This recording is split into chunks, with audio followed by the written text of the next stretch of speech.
Hey, folks, welcome to Snowpal Podcast. Our guest today is Brian Samson. Brian is the founder of Plugg Technologies. Uh, Brian, thank you so much for taking the time to chat. If you could give a brief introduction about yourself to our audience, and then we can jump right into the topic. Yeah, super excited to be here. Thanks for the opportunity, Thank Krish. you. About me, I live in Hawaii, and I've been focused on Latin America for the last 10 years, about 20 years in business. Was a head of talent guy, in San Francisco for a bunch of tech startups. And then the last 10 years, I learned about the world of nearshoring, Latin America, and happy to tell your audience all about that and how it all works. Thank you for taking the time, and you've already made me jealous because of where you actually live. I live in a little less exciting part of the country, I should say, but equally exciting in some ways. DC is never boring. Again, Brian, thank you for taking the time. So we have a few things that we want to talk about today. So just to get started, right? The topic that we had. Oh, before actually I'm going to do a screen share so folks actually know Plug Tech. There you go. Yeah, if you could just take a minute to introduce the company to our audience, Brian. Yeah, absolutely. So I founded Plug back in 2022, and but I've actually this is my third business focused on the world of Latin America. So what Plug does is it's a talent staffing company, and there's really a lot of interest in Latin America since COVID. Uh, Remote work was kind of a Wild West thing, before COVID. And then now everyone's a lot more comfortable with it. They understand it. They know how to make it work. And companies, I think, recognized that remote work was possible. But if it got too crazy, it could get out of hand quickly. Right. So um, companies realized that they still wanted people on the same time zone. But once they could figure that out, um, it was a lot easier to make it work. And if you were a San Francisco company and your software engineer was in Dallas or Kansas City or Chicago, it really wasn't a whole lot different from having them in those cities than it was in Mexico City or Sao Paulo or Buenos Aires. So Plug is really a talent connector of all this amazing talent of software developers, DevOps, QA, data engineers, all these hot roles. But the talent's just in Latin America on the same time zone as the US. And companies that need developers and all the different roles I just talked about work with Plug. And one of our differentiators, I guess, is I had been an expat in Buenos Aires. My partner, Ruben, who's the president of Plug, I'm the founder. Ruben was an expat in Monterrey, Mexico. So we've kind of seen all this firsthand, and we can give proper advice. We're not just reading off of ChatGPT. We can Right. talk about what it means to experience the ups and the downs and the volatility and the chaos, and you know um, help help teams get the right talent and kind of skip all the craziness that might come about if you're hiring in a country you're unfamiliar with. Okay, I think that's a good point for me to interrupt you. Sorry, and if I might interrupt you as we go, Please. and my apologies if I end up doing that. I think you've kicked off a topic that is actually of immediate interest to not just me, but I think to a fair number of people. But let me ask some high level questions, right?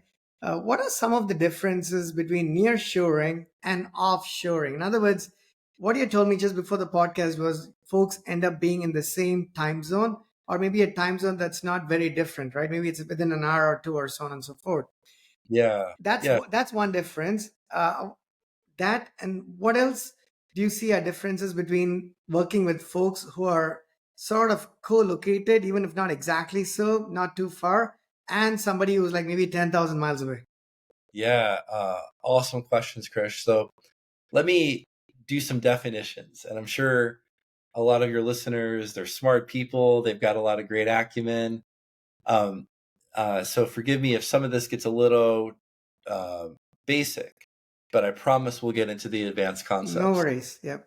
So basic, I'm sure your audience has heard of offshore, nearshore, onshore, and outsourcing. So first, I'll just start with outsourcing. Outsourcing can be wide open for location. It's really how you think about functions within your company. So often it's non-core functions are usually what's outsourced. So if you're a tech company, you really care about your technical team, but maybe your finance and accounting, you outsource, right? And you could outsource that to a company in your city. You could outsource that to the other side of the world. And then when it comes to offshore, nearshore, onshore, this is where the team is located. And it could be your team or it could be outsourced. Okay. Offshoring means that there's a whole ocean in between where you are and where that team member is. And again, it could be an outsourced team member or it could be your own company. So the often the biggest advantages of offshoring, the two biggest ones, are it's usually way less expensive than hiring locally. And the second is you get this benefit of like a follow the sun model. So what does that mean? You finish work and then all of a sudden you pass the baton to the team on the other side of the world. While you're sleeping, they're making stuff happen. They're pushing code, whatever. If it's near shore, um, usually the biggest advantage is this means that it's not over an ocean. The team is in a different country, but a country that's on your time zone. And it's relative. So if you're in Australia, the Philippines is a nearshore country for you. Because we often think about everything in terms of the US, we're very Right. myopic, right? If you're in UK, Poland, similar time zone. But if you're in the US, if you kind of look below on the map, there's South America right there. It's kind of our backyard, so to speak. And although the map kind of juts out a little bit to the right, for the most part, people there are on Central Time, Eastern Time, or maybe Eastern plus 1 or 2. And what's kind of fascinating is, say, a country like Argentina, where I had happened to live for a while. They're eating dinner at 9, 10 o'clock at night. So that workday is almost fully mapped to even Pacific hours. So you don't skip a Right. beat, even though it looks like it's kind of jutted out to the right. So the reason you would want a nearshore is you get some cost advantage, but it's really the workday collaboration. I send a message on Slack right away, I get the message returned, or on Jira, or I want to hop on a quick WhatsApp call or text. They're awake the same hours that I'm awake. And I think that matters a lot when you want to collaborate. You want your teams working together. You want to bounce ideas off. You don't want to wait until the next day to hope that they understood what you're asking for. So you really don't lose a whole lot. And the last is onshore. So you're not worried about time zone because it's someone in your country. So if you're in Australia, it might mean you're in Sydney, your team members in Perth, or you're in San Francisco, your team members in Dallas. That's onshore. You don't get tremendous cost savings. You certainly don't lose on time zone, but you don't have to worry about going cross border. You don't have to worry about any cultural No, misunderstanding. absolutely, right? No, makes sense. Yeah, although I So will say now real quick that sometimes we forget that there's a huge cultural difference, say, between New York and Texas, right? So, there is, it but it's relatively much smaller, right? The difference compared to between two different nations. So I'm going to say offshoring and outsourcing are kind of similar, right? It Mhm. seems like they are not particularly very different. And then onshoring, we know it because we're working with folks in the same country. And then you mentioned nearshoring. So let me ask you a couple of questions related to that. If cost was not a factor, like, and I've asked this to a couple other people, this is an environment where this is a fairly valid question because there's a lot of talk on Twitter and every Mm. other place you could possibly see about, jobs and whether they should be here or they should be shipped or all of those things, right? And I think at some point in today's conversation, you had mentioned H-1Bs. We can talk about that as well. So let's talk about, can you think of any reason, Brian, that you would want to actually do nearshoring or offshoring slash outsourcing outside of cost savings? Is there any Mm. one reason that does not have to do with the dollar and the amount being spent that you actually think is a good reason to actually do one of those things? Yeah, so what I think you're hitting on is this concept of labor arbitrage, and I don't want to necessarily trivialize cost savings, but look at it in a different frame. So, like dollar for dollar, someone is probably going to be cheaper in India than they are in San Francisco, right? Dollar for dollar, cheaper in Mexico City than they are in San Right. Francisco. Um, but what you should really be looking at, um, if you are curious about cost savings, because again, I don't want to trivialize that, but I do want to answer your question, Sure. uh, is you're going to save, tens of thousands, maybe significantly more. But what you're really looking for is a value where your value is larger than the cost. So like this is where the arbitrage comes into play. So often, I'll get a question like, okay, what's the catch? I'm going to save money. The person's in India or the person's in the Philippines or they're in Mexico. If I'm going to save money, what am I really trading here, right? And I try to make it a little bit into almost like a math problem. So I'll just focus on nearshoring for the US, which is Latin America. And every country in Latin America is a little bit different. So I don't want to just generalize this whole Sure. continent. Mexico is different from Peru, which is different from Nicaragua and Brazil and Argentina. Um, and they all have different nuances around hardware, customs, talent pockets, cost of living in those countries. If we wanted to travel there, nonstop flights, visas, all these things. Um, but let's just take Mexico, for example. So Mexico on a dollar for dollar, 150K might be like a reasonable base salary for somebody in a medium to high cost city for a technical role in the U.S. We'll treat the R&D and data engineers as outliers, for Right. purposes of Okay. this exercise, where the compensation is pretty wild.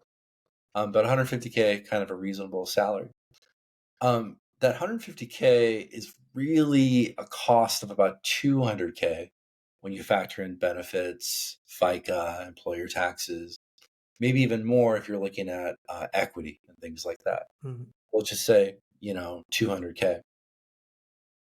Um, the cost of a developer in Mexico, it's maybe higher than you might think. You're not going to get somebody for $8 an hour, right? It's still going to cost, anywhere from 60 to, I'm seeing some compensation, close to 100K, right? 60K to 100K. But usually the cost kind of stops there unless you have them on your payroll. And then there's other things like, benefits. They have something called aguinaldo, a 13th month salary. So let's just say like the all in cost is maybe 100. So you'll save 100,000. So 50% cost savings. Does that mean that the quality is 50% worse? Right? I don't think so. I think the quality drop off is maybe 10 to 20%. So therein lies the arbitrage. You save 50%, but you have a 10 to 20% decrease in quality. So you have Right. this kind of 30% increase in value. That's what I want companies to look at is the value differential. Now, the other thing that I think you were getting at with your question, Krish, is the world is flat in a lot of ways. Thomas Friedman wrote that book, "The World is Flat," in the late Hmm. '90s. And, really kind of changed the way we think about work. And of course, AI is only accelerating it. Um, but there are smart people everywhere, and I think Absolutely. top tech companies figured this out a long time ago. As they set up offices in India and China and all over Latin America, Europe, wherever good talent is, they have offices. Right. So I think like the top 10, 20% of talent, it doesn't matter where you were born, you are in the top 10, 20% of the world talent. So that's what a lot of companies are trying to find is country agnostic. How do I get my hands on these 10x? So, Brian, that makes sense, right? Let me ask you a question there.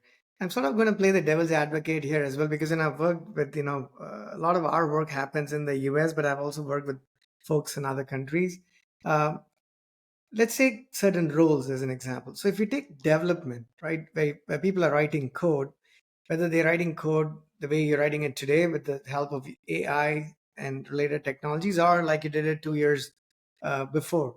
Doesn't matter. But if you're talking about developers slash architects, even maybe, Sure. then you're sort of you're in your own cocoon, for lack of a better word, right? You're given a task, you go execute that, work towards it, come into your code, changes, work with people to review your changes, do a pull request, and then you're good to go. So the cultural differences, in my mind, right? Tell me if you agree or disagree, may or may not make a profound difference, right?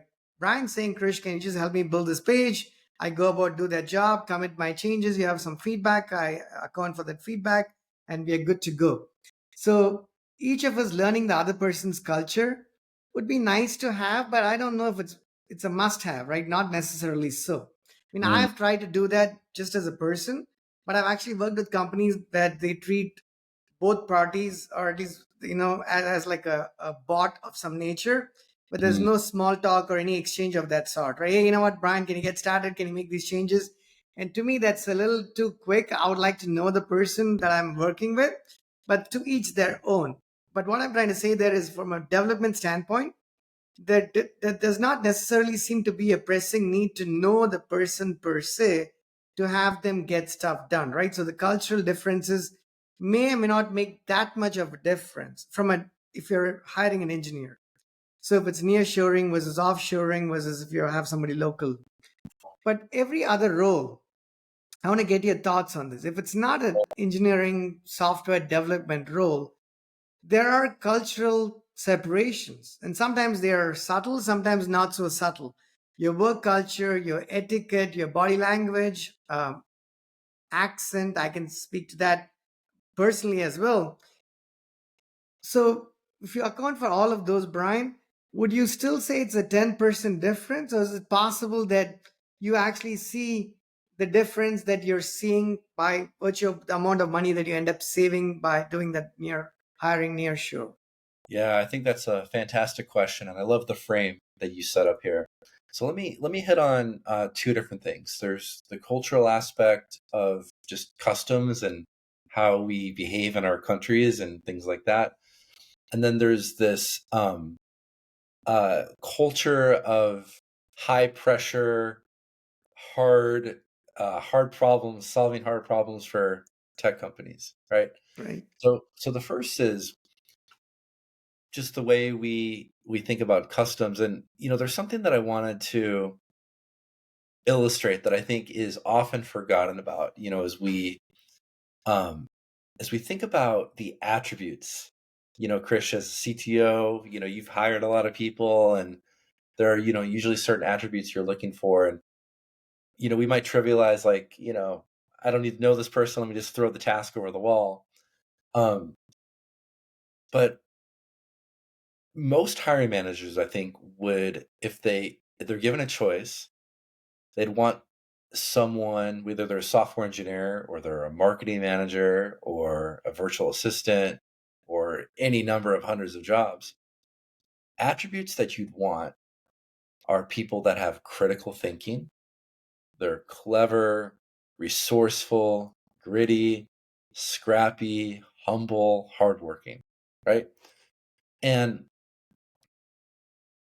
I think that's starting to be harder to find in rich, developed countries, because so much is just taken for granted. So much is kind of given to us.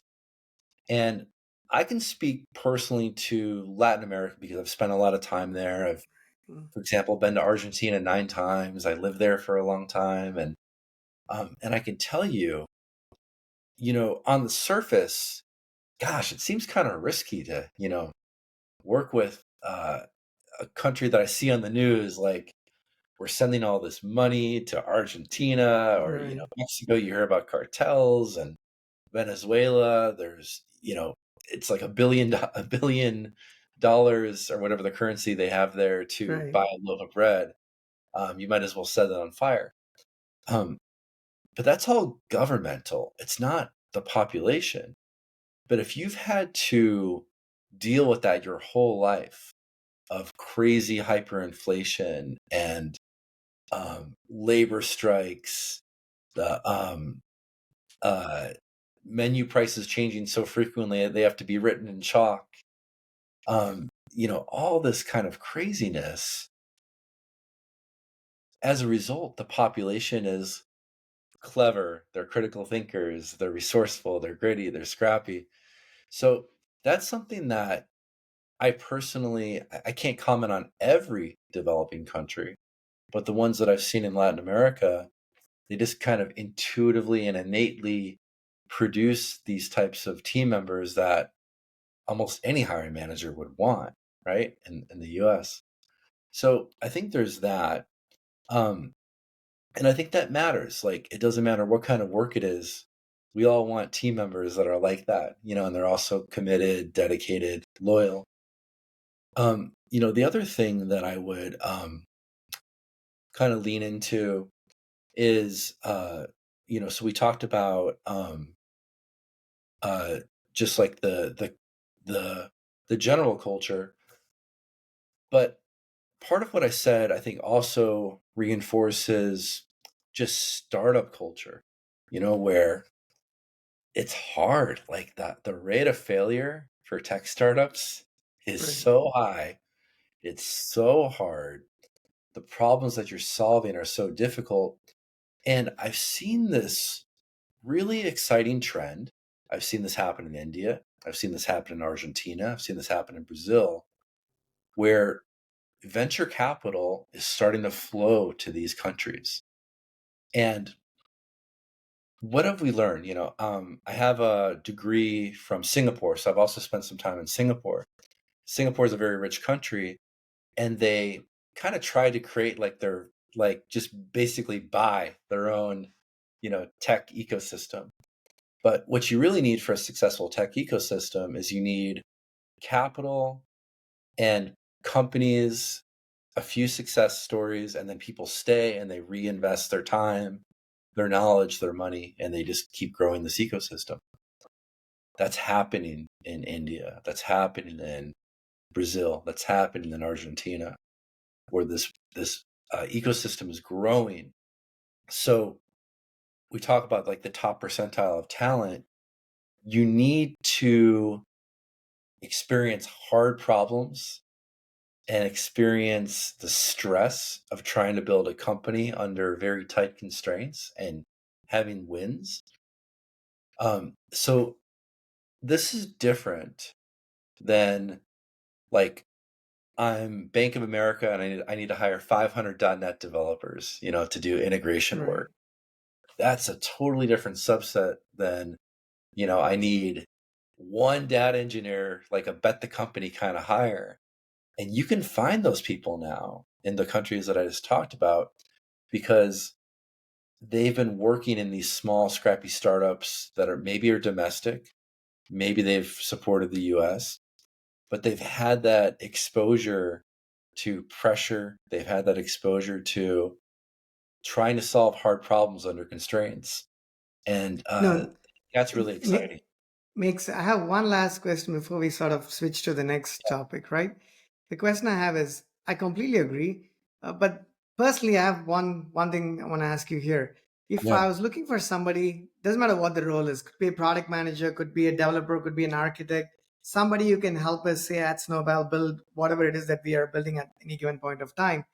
If say I was talking to somebody who's located not in the DC metro where I live, but somewhere else, be it in the continental US or it could be in Alaska or Hawaii as well, uh, when I talk to that person, my focus is generally on the skills that we are particularly looking for, whatever that skill needs to be. But yeah. I'm not worried that Brian Samson is Brian Samson. I'm not Oh, worried that, Brian's resume is any different from what Brian purports that resume to be. I go to LinkedIn profile. I know Brian's been doing this and I trust everything that Brian says. There is a legal system that I believe and I trust that gives me a lot of confidence. So I'm only worried about, can Brian do this or can Krish do this from a job and a role standpoint. But when it's not in the country, when it's somebody someplace else, I've had a lot of different experiences personally, Brian. So I've become a little bit more careful to the extent I yeah, can be. But I've sure. had a lot of other people tell me the same things. And I want to end my question with, see, I grew up, I've lived most of my life in the US here, but I was, in my formative years were in the south of India. So Sure. I understand uh, the parts of India where I either grew up or I had some familiarity with, for whatever reason. India is a large country as well. Yeah. But I don't know every state in India, don't know all of the schools or engineering colleges in all parts of India. There's a lot of them. It's a lot of them. So Yeah, when I know the state, the city, I have a bit more comfort than when I don't know it, even in the country that I was born and raised in. Now, if sure. I'm talking about, say, Argentina or Colombia or Poland or other places, other parts of the world, a lot of us do not understand the geography of those countries, right? We don't know. Mm, Like if you ask somebody in other parts of the world, can you find tech talent in Boston versus Kansas City versus the Bay Area versus Seattle versus Austin? I mean, those are all just names of cities to them, right? They probably couldn't tell the difference. So you kind of have an idea where I'm going with this, right? So what are some of those challenges? And to people who think, you know what, I know it's a little bit more affordable, I agree, and I also agree that you can find really good talent in any part of the world. It's yeah. not just our luxury. There are people who are just as talented, if not a whole lot more, in other parts of the world.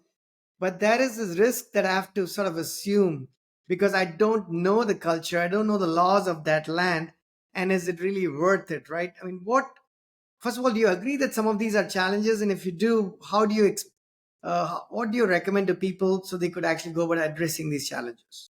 Yeah, fantastic question. I love where you're going. I've spoken to someone who's a veteran who's hired a lot of people, and Right. have felt the pain. I could feel the pain Right, in totally. yeah. So let me maybe state a truth that you could easily find out. I think the U.S. and the U.K. by almost every rating system still have the top educational, still the top educational system. So if you're looking, like, what's the Stanford of Latin America? What's the Berkeley of Latin America? It's a little harder to ascertain that.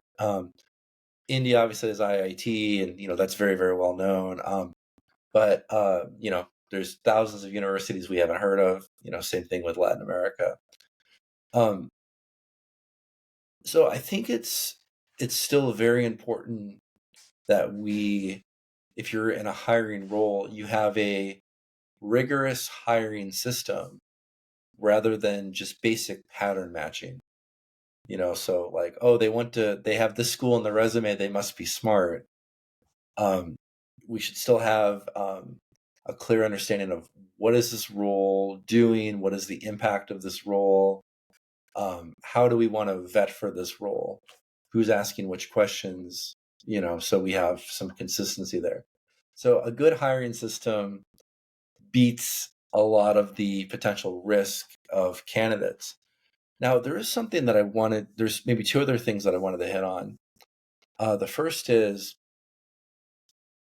maybe this is AI driven, but there are more fake candidates today than I've ever heard of.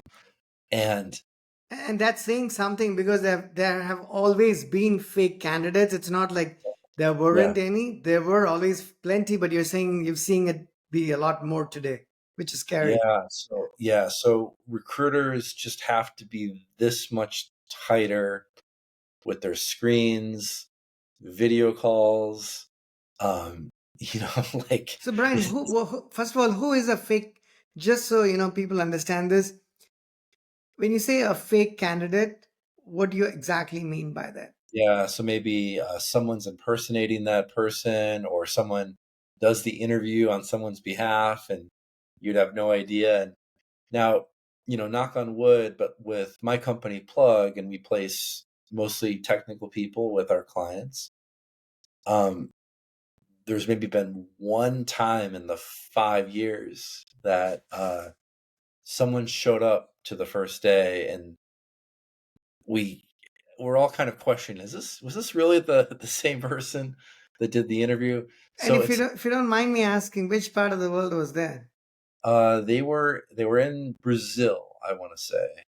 Okay. But forgive me, Brazil, I don't want everyone to think that No, no, I Brazil understand. Yep. full of fake candidates, because it could have been anywhere.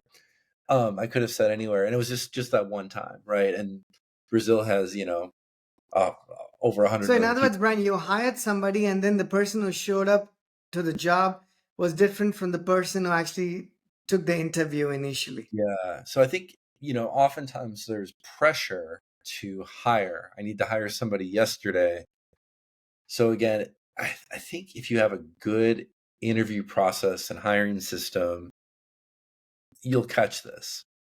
It's mostly the companies that are trying to steamroll somebody in. They kind of skip the steps. They don't do a background check. They don't check references. They don't do video calls. They just do like a one quick interview or maybe a two quick interview. And so we've got a pretty rigorous process. I think a lot of good tech companies have, rigorous processes, so they catch this. But even a company like ours that has a good process, it's non-zero, that this happened. This did happen once, but I still think it's in the single digit percentile for good hiring processes. But again, non-zero, and it's important to have all the things set up in your system No, to I think that's fair, right? So let me ask you a question. It's a good segue to the next thing I want to ask you. You mentioned that okay, it's probably if you could hire two people in Argentina in place of hiring one person in the US just because there's a cost difference, and even if the efficiency is not exactly the same hypothetically by 10 or 15%, you still have the 35% gain because you were able to get more people for that exact same dollar amounts. Now let's keep that in mind.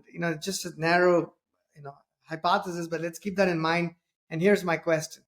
Mm, With the advent of AI, and we know it's just going in one direction, right? NVIDIA has become a $5 trillion company. So even anybody who was a naysayer, who was skeptical, it's becoming more and more difficult for people to be not willing to accept, be accepting of the impact that AI is going to have.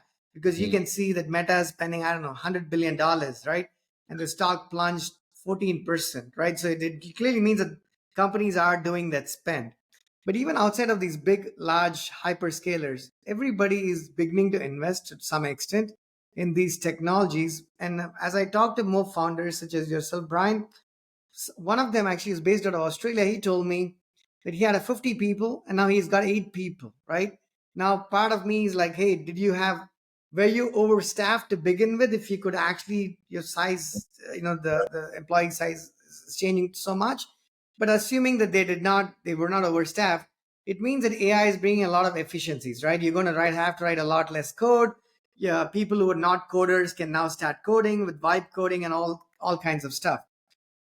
Long story short, it's going to bring some cost savings, right? Where Mm, you needed 5 developers, you probably need two. When you had 10 of them, you probably need three today, right? And maybe that's going to change dramatically with Claude and all of the code generation it does. So if I were to tell you, hey, Brian, you know what? I get it that I can go someplace else and save that money and find somebody. Or I could have fewer people who are co-located with me in the US, and the savings, I could bring those savings by using these technologies. What would you say to that? And I'm going to jump the gun and assume you might say this, but I'm going to ask you what that means as well. You could say, yeah, Krish, I could do the exact same things and have somebody in Argentina, and I'm going to save that much more, right? That's a valid answer. But I want to get your thoughts on what this means to the future of nearshoring and yeah, offshoring. sure. So I think your question maybe doesn't have the assumption that AI is being used all across the world. It's not Correct. just Yeah. by Yeah. U.S. companies, right? So, and you probably were thinking that as you were asking it.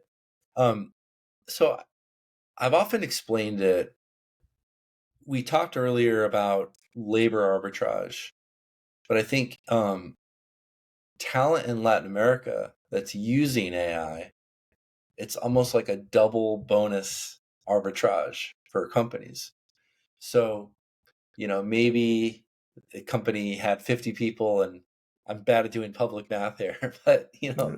if they had 50 people, and we saw this 2021, everyone overstaffed, 2023, everyone probably overcut. So now we're, trying to right size and then also right size with AI. But you'll get, if you're a US company and either you leverage AI or you leverage Latin America, you'll get the first level of arbitrage. But I think if you use nearshore plus your nearshore team is using AI, that's where you get that second level effects, the second order effects of labor arbitrage. And that to me is really, really exciting.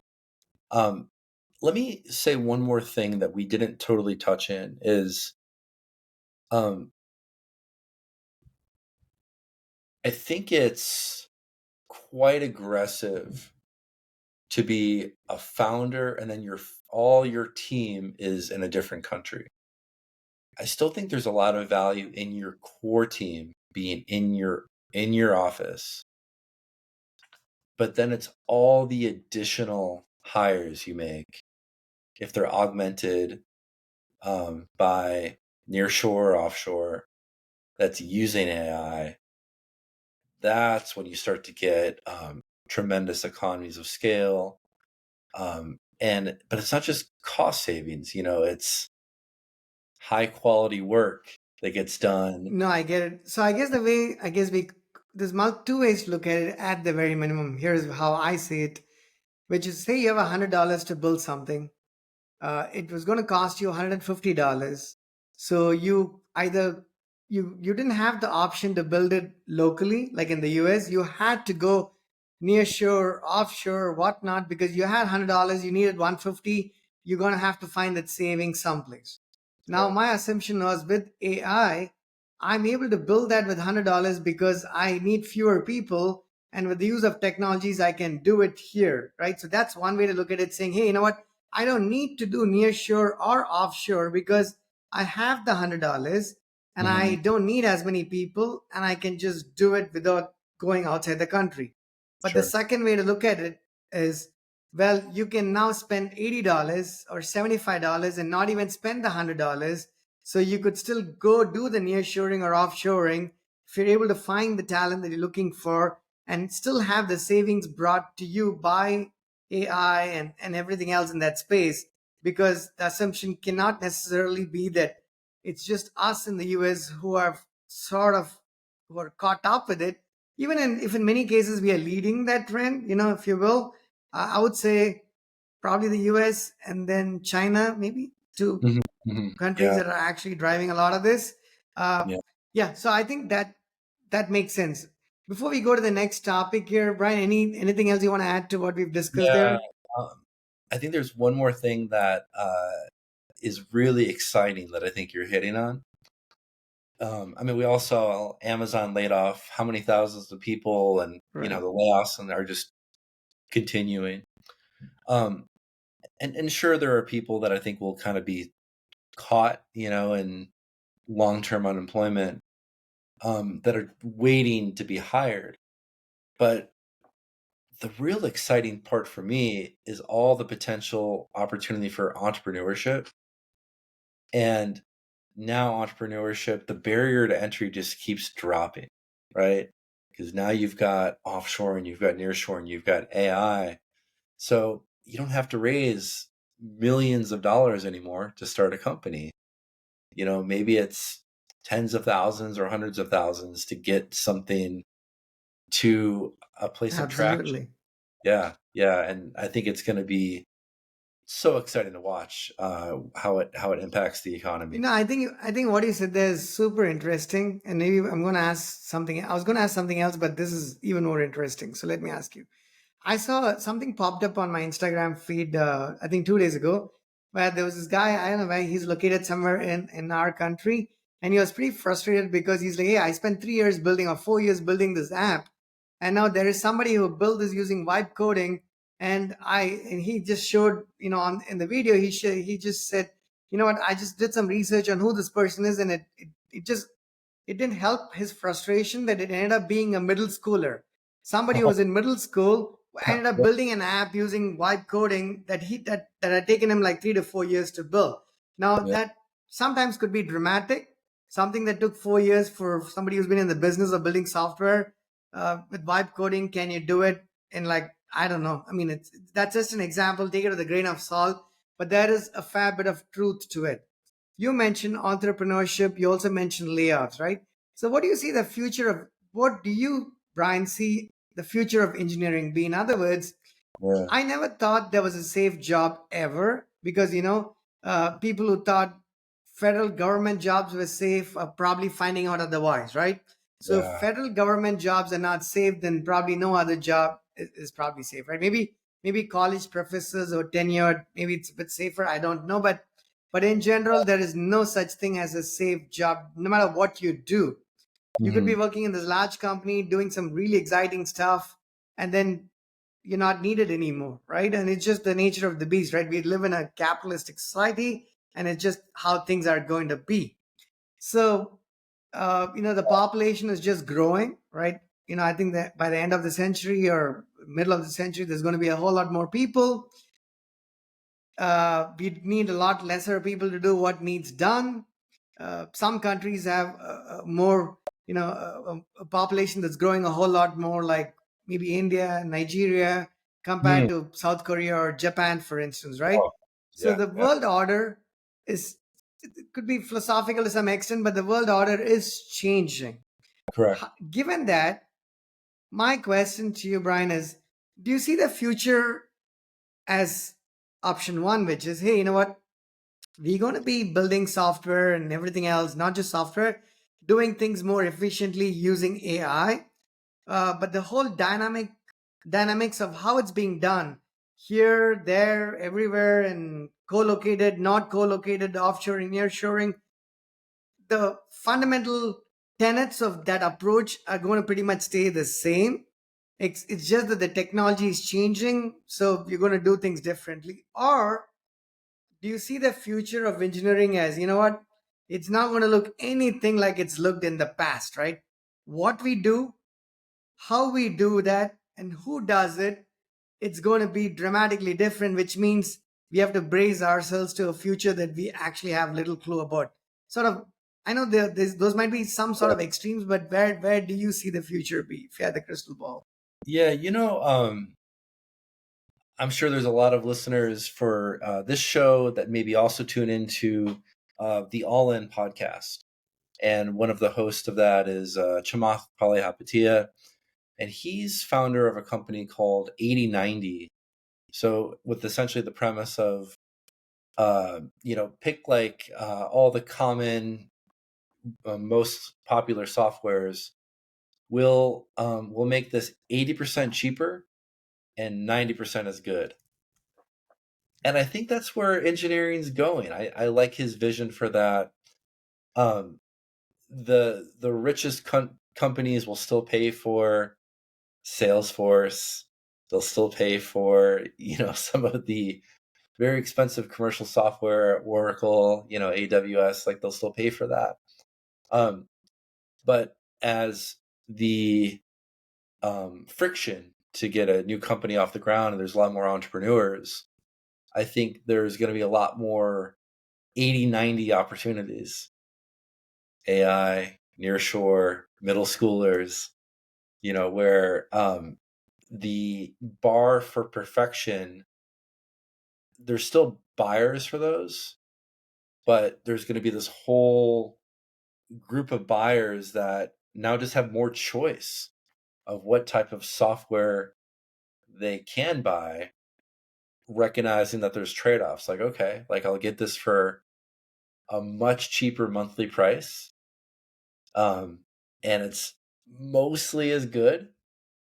Almost the same principles that I talked earlier about using nearshore. Like big cost savings, mostly as good. And I think companies, buyers, consumers, we all understand the trade-offs that exist in the world. Okay. And if, as we get to the sort of the tail end of our podcast here, if you have to, in the last 6 months to a year, what you've been building software for a long time, and you've been working in this capacity. What do you think are some of the things that have actually changed and changed dramatically in the last 3 to 6 to 9 to 12 months, Brian, that you see as, hey, you know what, I would have done things quite differently a year ago, but now the whole approach to this problem, at least the approach that I'm taking, is seismically different from how I had done it in the past. Yeah, well, you know what I'll say is maybe about 12 years ago, I was working at a unicorn company in San Francisco that ended up going through an IPO. So, we saw it grow from like 12 engineers to 120, in like the course of a Wow. year, just, you know, Hmm. hiring a lot of people. So, what was really interesting about that is, just as you'd expect a company that has that level of growth, you need to start professionalizing it. And like, let's bring in professional engineering managers and directors. They're no longer coding, they're leading, and doing hiring, interviews, performance reviews, all that stuff. And what kind of blew my mind about that is, like, on the surface, that thesis seems to make sense. Like, okay, you need to be more professional and have a typical org chart. But most engineers still want to work with a lead that's still coding, right? That's kind of leading from the front. And I think maybe that's like the key lesson is what like the professional managers didn't last, um, despite the size growing. And I think professional engineering managers are in trouble, because um, if you've made the leap to C level, you're safe. And if you're a lead engineer, you're safe. But there's a whole world of people kind of in this middle where they're like a And man you without. hear that all the time, right? You hear these, I think the Meta or Google, and you see Amazon and even Microsoft laying off a lot of the mid-level management, right? They're like, you know what, we don't need. They've moved a lot of those people I read to actually independent contributor roles, right? Where they spend a lot Yeah, of time doing that. yeah, because they're kind of like man without a country. They're not. senior enough to think like an executive, but they're too far removed from day-to-day coding. So like they're stuck in no man's land. So I think that's my lesson is that trend is going to continue at an accelerated pace. I still feel good about the role of software engineers. I'm not a doomsday scenario person where, AI will fully replace it. I think with the amount of connectivity, APIs, there's still going to need humans to do this. A lot of QA, but if you're strictly an engineering manager today or engineering director, I would encourage you to either significantly up level or get back to the code. Absolutely. I think that's great advice. And it's not a question of whether hopefully you like to do that as that person, because if you don't like to do it, you don't have to do it just because you have to make money, which is just fine. A lot of us have to do it. It's just the way life works. But hopefully people like to do that. They have to pick one or the other so that you enjoy doing that while you actually are doing it. Awesome. So Brian, I've asked you a bunch. Before we wrap this up, any questions that you want to ask me? Uh, I think some of the big topics we talked about, I'd love to get your opinion on that. What do you see over the next 24 months, especially as the acceleration of everyone can get their hands, vibe coding, all this stuff, everyone can get their hands on these tools. What's your prediction? You got 5 minutes for an answer? I'd love to, yeah.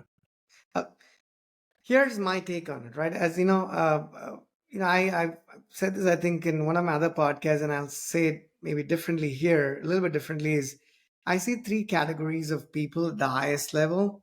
Folks who've sort of been working in this business for 4, maybe 5 decades, and they're very nearing retirement, so to speak. They actually have the luxury to sit this one out, meaning they're like, you know what, I'm either retiring very soon, because I know a few people who I've worked with in the past on LinkedIn. They're like, you know what, I'm done. I'm excited to know where things are going, but it does not personally impact me, right? Because I've built software a certain way, 5 decades, I'm done. It's Mm, awesome. I'm out of there here. They're all right, I think, right? Because they're not going to be impacted directly. So, and then there's folks who are graduating from college, recently entering the workforce. They've never built software any other way before, right? They are used to Chat GPT. They're used to getting used to vibe coding. They're used to everything that today's tools and technologies and Copilot gives them. So they only know how this works, right? They don't know how things worked in the past. And to be honest, I don't even think they need to know how things worked in the past. To me, I don't believe, it is necessarily important. So they're okay, right? There's an impact, but they're okay because they're learning it hopefully the right way. I'm mm, not sure if colleges are teaching them that. I'm very skeptical about it, but at least they are learning through some way, form, or shape and entering the workforce. So they are the future of the workforce, and they're learning it hopefully the right way, and they don't have to relearn something. I think the people in the middle, I'll take myself as an example. We've been in the business of building software for over 2 decades. You've done it n number of ways. Things have been never static, they always changed, but never changed at this pace necessarily, mm. right? Now, we've never, other industries could have been more static, Brian, but I think software engineering was never a static industry, right? Never. Things always change, right? There was JavaScript libraries coming up every 3 weeks or so, right? So we're used to that change. But even for us, this change is slightly different. The pace of change is much, much faster. So I think we have to do a lot of unlearning, some of us, and relearning, because we've done it a certain way and you have this muscle memory in building software. And that's scary, right? We're very conscious about that, right? When we're working on this, the next API that we're working on building, it worries me every single day that we shouldn't end up doing it the way we've done things in the past. That's not just the end product or the outcome. It's not, hey, I'm using this tool or that tool or vibe coding or whatnot. So my end result, my end product looks different. We also want the journey of building that software to look entirely different, right? Not just from an engineering or a development standpoint or an architecture standpoint, Brian. It's also from a product management standpoint, from a Mm, testing standpoint, from a deploying standpoint, from a selling standpoint, right? From a content creation standpoint. all of that has to be done very differently. I mean, we use Canva as one of the tools for content creation. How we used Canva 8 months ago is not how we used Canva today, right? I mean, it's a moving platform. They keep adding features. Some are good, some not so good. But the but the point I'm trying to make here is we're going to have to completely forget. Remember to the extent that we need to remember how we build software, so we don't forget the fundamentals. But I Yeah. think muscle memory is going to be detrimental to progress here. When you Hmm. actually start writing code, you're going to have to make an honest attempt at doing it very differently based on how it should be done today. But there's a caveat there. There was, not too long ago, there was a recent change that was made to one of the Flutter libraries, and our app actually we use Flutter. My first hope was, there was no backwards compatibility on those dependencies that we use. So I was like, you know what? I don't have to do anything. There's Copilot, there's this, there's that. So why should I even worry about doing it? Hmm. So I went to the prompt. I just said, hey, you know what? This is what I need help with. Things have changed. There's no backwards compatibility on a lot of these dependencies. Can you get me the code to get this working? In the ideal AI world where engineers are not needed, where the tool does most of the heavy lifting, if not all of it, one, it was wishful thinking as it turned out, but I was looking for an answer where it rewrote the code. But guess what, Brian? It gave me the exact code that we had because a lot of these LLMs work on what the What's your data that does yeah exist already, right? So they're not necessarily able to think, not at least yeah at this point, not yeah in they're that not example. copying. So Yeah. what I got was exactly the code we had, and I'm like, this is useless, like absolutely useless. And if we did not have a developer in the team to fix that problem that day, the problem could not have been fixed. Now, it didn't matter whether the developer was in Argentina or India or Kansas or San Francisco or DC, but the truth of the matter was there needed to be a developer who needed to do this. So here is Yeah. how I see it. You don't need to be a developer to build prototypes today. You had to be one 6 months ago or 1 year ago, right? So, yep, you can use a lot of these tools and can educate yourself, which is awesome, right? More people can become entrepreneurs. But I don't think we are there yet, or we might ever get there, where you have a team where nobody understands computer science or nobody understands algorithms or coding, right? Maybe you need fewer people who understand those types of things, but you still need somebody who does.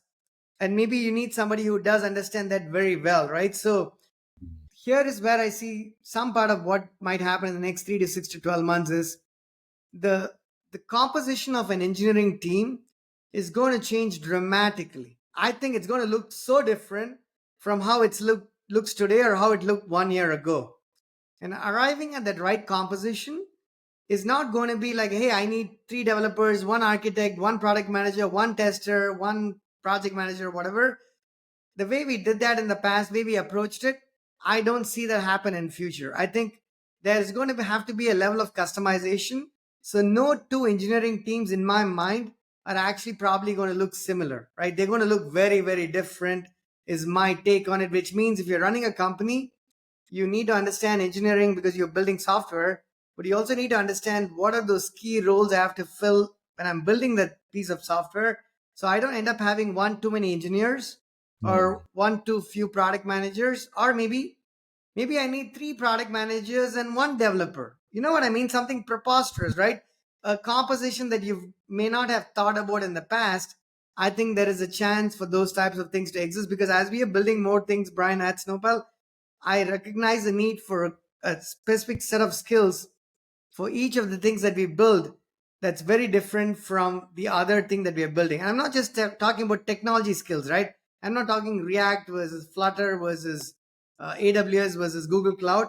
I'm just saying just the whole composition of the teams are going to have to look very different, and how you create those teams is going to make a big difference to how successful you are in actually creating that. At least that's my take. Uh, at least that those are some of the challenges that we I think are running into. Yeah, I love your take on that. I think especially the product focused engineer, I think is that's where the education system really has to make sure they they train future computer science grads on how to think more like a Which they product. are not. I'll tell you, I've been talking to a lot of recent graduates. Yeah, How the schools have been teaching them, at least the ones I've talked to, gone to a lot of good schools and stuff, has been very similar to how they would have taught them 5 years ago, or 3 years ago, or a year ago.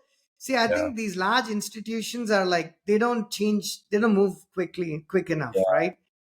So yeah, I think it's going to be up to the students, the individuals, and their support systems to actually figure out where they need to be. So there is a lot of anxiety, and I think rightfully so, right? Things are changing rapidly, and everyone says it's only the software developers, right? I tell them, hey, you know what? It's not just us. If you can replace software developers with AI and AI tools and technologies, Brian, I'm pretty sure people ought to agree that there are a lot of other roles that can be replaced whole lot more easier, right? It's going to be a whole lot more easier to replace these other roles. So I don't know why it's just software engineers that everyone seems to come after. I think there are a lot of roles that are going to disappear. It's not just us. yeah. I agree. I do think, the one of the hardest things to find for a long time was a technical co-founder. But I think that minimizes the impact of a technical co-founder today because you can vibe code and the business person can kind of take it to a certain point, and then if it's validated, if there's some traction, then you probably rewrite the whole thing into more professional software No, that works. absolutely. But I think there's going to be a lot more seed funded companies that maybe don't have a technical co-founder. Wow, that is amazing. Yeah, just to think about the fact that you're building a software company, you're building software, but you actually don't have a technical co-founder, which is a statement that one could not have made, a year ago or maybe 2 years ago. Yeah, Amazing. yeah. That's all I have. Anything else for you as a closing comments, Brian? Um, I wanted to hit on one more thing that you said that I think is really interesting is the analogy I think about is mobile phones, where, the US had long, had landlines and, infrastructure around landlines. So it was actually one of the slowest to adapt to mobile, right? Where countries that never had that infrastructure almost like leapfrog and they went straight to mobile Right. phone. I think that's the case for software development today, is uh, the people that don't have to like forget everything that they learned and they're just learning, brand new. There's a huge opportunity to leapfrog if they lean into the thinking like a business person. Well, I think well, it's very interesting and it's an important point, right? Because as you onboard people into the team, the last thing I would say is I've never understood why when you onboarded somebody into the team, you always told them how you did things at the company and expected them to sort of make all the adjustments. I always think people who are entering the workforce are the next generation of people who are going to run that workforce, who are going to run those companies. So it's very important that you come to a middle ground at the very minimum, that you do things the way you did in the past, and you do things how Gen Z or Alpha is going to actually want to do things, whether you understand the language or not. I don't understand a lot of the words, so you have to have a dictionary that translates or interprets these Gen Z and Gen Alpha words. But I think it's important to understand how they want to be able to approach software and find a happy middle ground for doing that. Amazing. This was Awesome. great, Brian. Thank Thank you so much for taking the time. Talking about all the way from nearshoring to offshoring to just the challenges of you. Yeah. what it means to build software. In months and years to come. Anything else you want to say before we call it wraps here? No, this is a lot of fun. Really appreciate the opportunity and the conversation. Well, thank you so much. And again, folks, this is Brian Samson, the founder of Plugg Technologies.